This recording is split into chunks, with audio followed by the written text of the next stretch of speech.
guys? It's your girl Mac Cox with MA Couture Crafting, and yes, we are talking Christmas in July. So my peeps over at Fabric Cafe have just released another pattern book. Yes, that one is a child's book, which is a re-release, but the one before that was a holiday book. And I think it was in July that they released it. It's been a minute. I saw it. I was excited, but I find out about these books when you guys do. If I found out a little earlier, I might be able to give you a little something right when it comes out. Now, how is that going to happen? I don't know. I'm just talking. But anyway, I was super excited about it because when I looked at it, I thought, yes, it's a holiday book. Yes, that's how they are selling it, but don't be discouraged. Like, I can't use that. It's, $16 for a few patterns. It doesn't make financial sense for you, but yes, it can. I want to show you that there are some other things that we can do. There are some different ways to look at it because as I went through these patterns, I was like, hey, I see some things that we can do here. And I've already released one of these patterns. So if you haven't checked that one out, please check out I forget the name of it, but I'll show you when we get there. So let's take a look at the book. So this is what it looks like. I went ahead and grabbed the digital copy because I couldn't wait for the physical one to be mailed to me. I get so antsy. I get so excited and I want to see how things come together immediately. So I ordered it digitally and bam, I had it. Now I want to go through these patterns and I want to start with the last pattern. So we're working our way from the back to the front. When I see this, yes, they used holiday fabric here, but this is like an ultra modern feeling pattern. I think there are so many things that we can do with this. Now, I don't know how this one breaks down. I didn't take a look at it to see if I can easily stay within 3 yards and change the colors. You can, of course, use more than 3 yards or pull your own fabrics in and make the blocks however you want to. But when I show you these, I try to stay very close to the 3 yards that they talk about because that's the pattern, that's their thing, that's their zhuzh. So I try to. That could be cool though, using different colors, but just using solids in this will make this so modern, and you can really show off your quilting in these little areas here, these panels. You can also, if you'd still like to keep this holiday, I love to add applique to 3-yard quilts. I mean, I love to add any kind of applique to it. It's like they're screaming, put something in me right here. If you haven't done so already, check out my last holiday quilt, which I use African fabric, but I cut them into beautiful bauble shapes. And this right here would also lend itself to it. You can put some here, you can put some here, you can put them anywhere. You can put them in the negative space. There are so many options and so many cool shapes that are in this particular pattern. It's one of the ones that I really like from this. It's probably one of my favorite patterns. Now this guy here, again, holiday fabric makes this a holiday quilt. You can certainly flip this out. This one is going to lend itself really well to those big, huge cafe florals. And anybody else, Anna Maria Horner and whomever else makes florals. I know there are other people outside Free Spirit. I'm working on learning who they are. But anything with a very big print, you're like, what the heck am I going to do with that? This is going to lend itself well to that. And I love the way that they utilize the fabrics here. They went ahead and grabbed 2 fabrics from what I'm assuming is the same line. One is a much tighter print of this flower, and then one is blown out. One is backed on white, one is backed on a dark. And it really goes so well together with this neutral that they've thrown in the back. I don't have any specific ideas for this just yet, but I like this. This is another one in here that I really am drawn to. Didn't we just see Tula do a whole quilt of Ohio stars? I want to say this is an Ohio star. I could be wrong. I don't always get my blocks right. Remember, I'm new to this. But this also will lend itself really well to a big, beautiful, bold print. They've put those cardinals in the cardinal fabric in here. I'm back and I'm lit up. So here, again, they put the cardinal fabric in this large spot, which is cool. But there are so many other things we can do. We can certainly add an applique here. We can actually cut this block up and do some funky things with it. We can do a crazy block here. We can do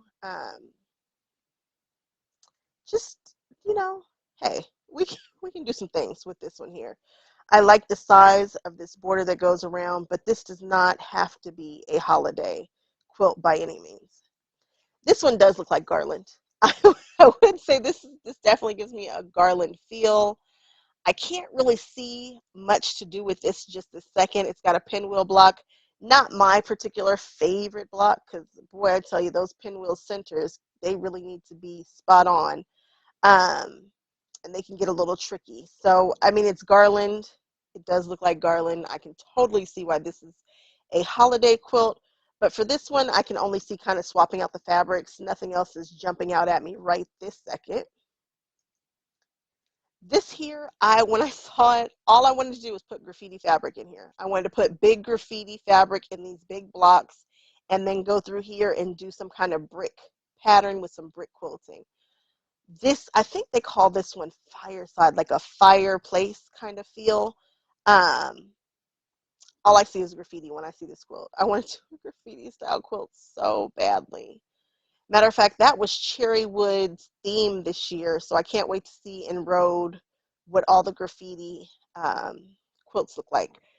So for this one, this is such a neat kind of shape.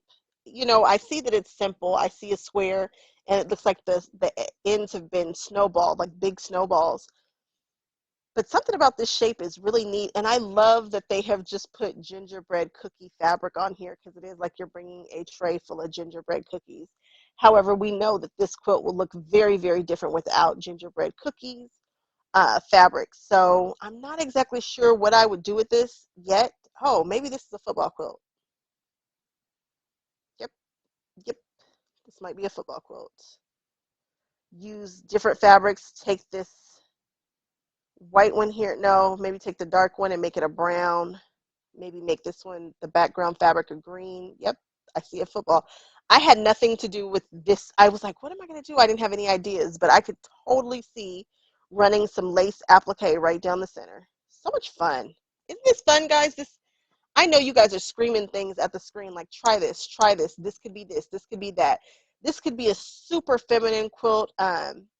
If you were staying with this being a tray, you could put beautiful perfume bottles on it and use that as applique or however. You know, it's a thing. Go for it. The world is at your fingertips. Now, when I look at this, I see a holiday pattern. I mean, I see it. However, I took it and threw some Tula in there. No big surprise. And it was so cute. The little squirrels are peeking out, and I love that top. It came out so sweet. You know, it was a sweet quilt with the raccoons that are playing. It's in like neons. It's bright. This does not have to be holiday. And this is the most holiday one that I think they've done in this one. Actually, the first one maybe is too. But yes, switch out these fabrics. Check out that quilt that I did. I think you guys will like it. I talk about how to make sure that everything stays directional in this one, so I give some tips in that way. And here is my guy. So I am currently working on this one. You guys will probably see this quilt before you even see this video, maybe. I'm not 100% sure. And this reminds me of the quilt that I did last year with the actual baubles, except for I did applique here. This is pieced. I loved putting this together. I mean, I absolutely loved it. And I did it in pastels. But in order for you guys to see my version, I'm going to have you guys wait, dun, dun, dun, for the reveal on this. Because it's really something interesting. It's really different. Um, Actually, I take that back. You're not going to have to wait. We're going to talk about it right now. What I did with my particular quilt, we're not going to go through it in complete detail, but I turned it upside down. I didn't have to do anything else to it except for turn it upside down. Of course, I did do some extra to it, but when you see this, now I see a flower. Now I see a tree. Now I see a lollipop, and I'm sure you guys see a gazillion other things. Do not feel like this book can only be used for holiday. I want you guys to know that we can do a zillion things with it. I've just given you guys a few ideas. Take this and run with it. If you guys haven't done so already, check out my holiday video, 3-yard quilt, and then check out the Tula Pink one that I did specifically with this pattern. And then come back and check because this video might come out before the other one. I don't know. I only have a few more days before July gets away from us. So I definitely want to continue with my Christmas in July theme. So please, please, please check out the video. that I do for this guy. I think you guys are really going to enjoy my take on it. Of course, I brought my true design aesthetic and some whimsy. So if you guys made it all the way through, thank you so much for watching, and I will catch you guys on the next one. Okay, bye-bye.